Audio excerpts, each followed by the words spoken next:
দেখুন, আজকের আমরা জানতে পেরেছি, কালকে থেকেই আমরা এটা নিয়ে প্রশাসন থেকে শুরু করে যে মহিলার উপর একটা আক্রমণ হয়েছে, নিরীহ মানুষ চা বিক্রি করে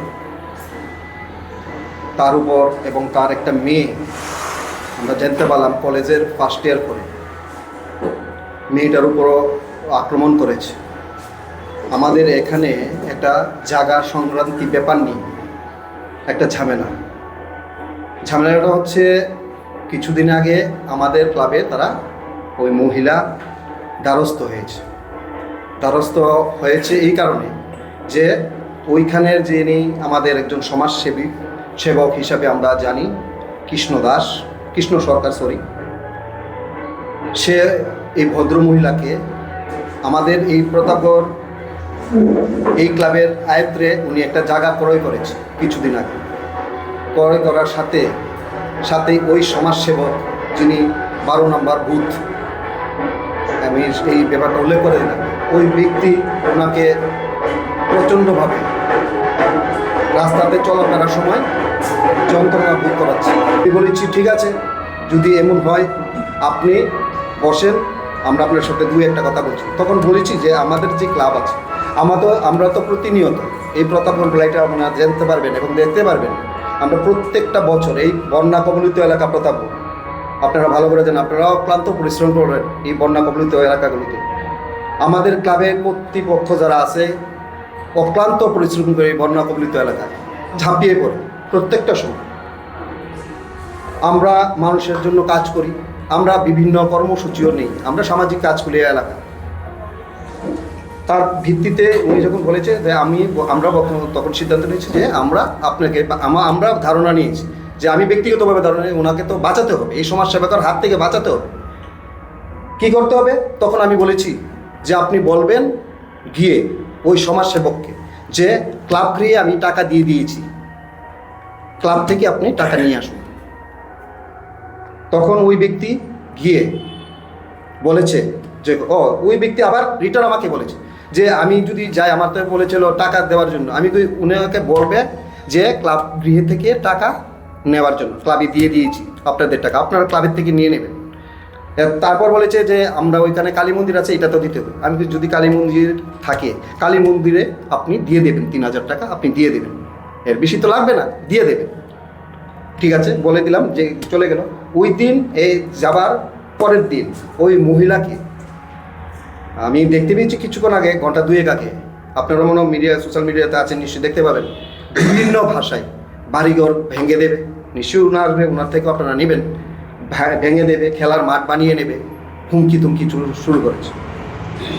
তৎকালীন উনি যখন বলেছে আমরা ক্লাবে গিয়ে টাকা দিয়ে দিচ্ছি, বলেছে যে ক্লাবের টাকা দিতে হলে আমাকে দিতে হবে, আমরা কে ক্লাবে টাকা দেব? আমাদের ক্লাব এমন নয়, আমরা সবাই নিয়ে চলি, আমরা মানুষের জন্য কাজ করি সর্বদা। আমরা কোনো ক্লাবেতে ওনাকে জিজ্ঞাসা করবেন ওনাদেরকে টাকা দেওয়া হয়েছে কিনা বা দিচ্ছে কিনা আমাদের ক্লাবে। তখন ওনাকে যখন 3000 টাকা কালী মন্দিরের জন্য নিতে গিয়েছে, ওনার ঘরে উনি টাকাটার 3000 টাকা নিয়ে ছুঁড়ে ফেলে দেয় ওনার ঘরে ওনার ছোট ছেলে জিৎ সরকার, ওনার মিসেস ছিল এবং উনি ছিলেন। তখন ওনার টাকাটা নিয়ে ঘর থেকে যখন বের হয়, তখন উনি যেটা বলেছে, তখন ওনার ছোট ছেলে জিৎ সরকার তাকে রাস্তায় আটক করার পরে যিনি সমাজসেবক, আমার লজ্জা বোধ হয় সমাজসেবকও বলতে আজকে এই মিডিয়ার মাধ্যমে, কি বলবো,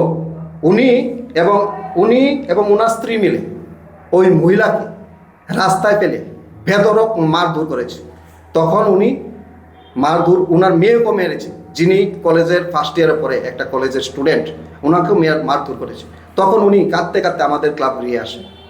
তখন আমাদের ছেলেরা আমাকে ফোন করেছে, আমি একটা অন্য জায়গাতে ছিলাম। আমি তখন বলেছিলাম যে প্রথম ওনাকে বলো যে উনি যেন আগে হসপিটালে ট্রিটমেন্ট, বিচার পাবে, যেহেতু আমাদের ক্লাব এলাকাতে উনি বাসিন্দার, উনি থাকেন, ওনার বিচার হসপিটালে ট্রিটমেন্ট করার পর উনি প্রশাসনের দ্বারস্থ হয়েছেন, প্রশাসনের কাছে গিয়েছেন, প্রশাসনও যে এটা ভালোভাবে দেখছে। আমরাও ক্লাব তরফ থেকে কালকে সন্ধ্যায় আমরা সবাইকে নিয়ে, ক্লাবের প্রেসিডেন্ট থেকে শুরু করে সভাপতি থেকে শুরু করে আমরা সবাইকে নিয়ে ক্লাব কর্তৃপক্ষ আমরা থানার ডেপুটেশনের মাধ্যমে দিয়ে হয়েছে যে অতি সত্বর যে দোষী তাকে যেন দোষী সাব্যস্ত করা হয়, দোষী শাস্তি হয়, আমরা জানিয়েছি।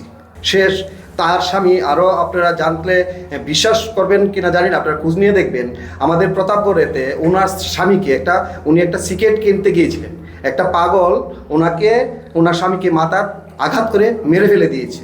উনি দুটা মেয়ে নিয়ে উনি চা বিক্রি করে, উনি জিবি বাজারে রাজু মেডিকেল হলের সামনে চা বিক্রি করে, এই ফুটপাতে বিক্রি করে করে ওনার সংসার চালায়। এই মহিলার থেকে 93,000 টাকা 96,000 টাকা কিভাবে চাই?